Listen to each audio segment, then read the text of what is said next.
دوستان عزیز یک بار دیگر خواهش شد که اما سرودی مخشیبت خواهم گفتم انشاءالله من شهروند فخری مخشیبت میشم. من روزای نزدیک همه تون خوش آمدید مهمانای عزیز دوستان عزیز. من بسیار خرسند بسیار خوشبخت که شما در همین سردی زمستان نگاه نکرده قدر کرامتتان قدم های همه شما نوری دیده و تاج سر خوش آمدیتون. یک بار دیگر سرودی اشاق مخشیبت نبی جان شادی برای شما.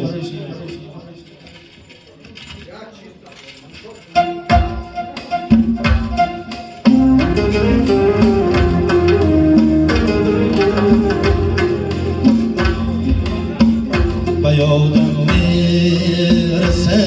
هر دم در و دیواری مخشیبت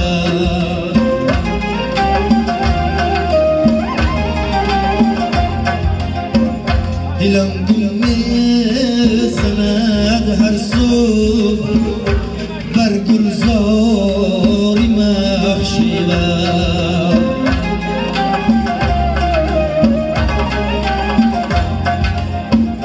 به هر جای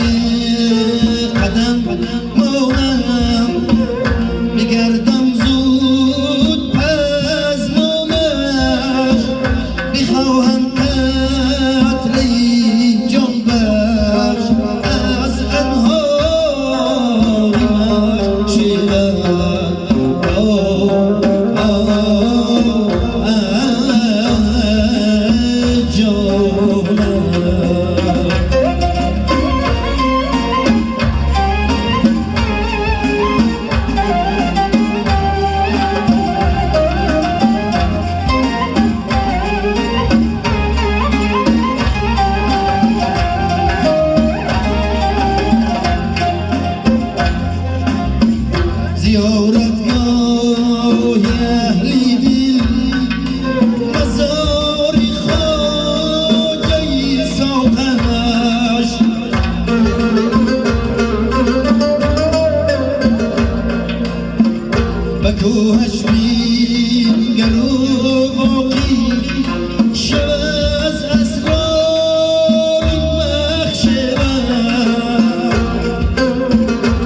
یادم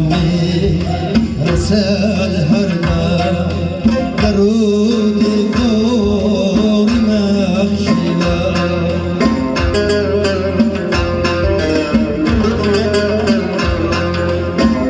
دلم دم میزند هر سو بر گلزاری مخشیدم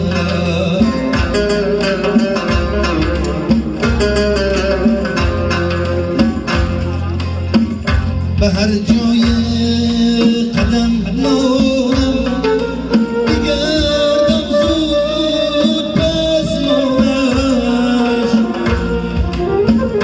بخواهم قطری جان بخش از انهاری مخشیدم بخواهم قطری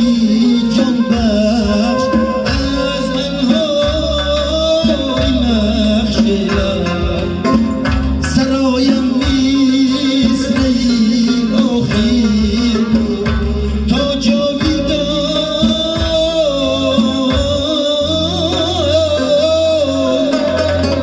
برای فرزندانی بننگ و ناموسی من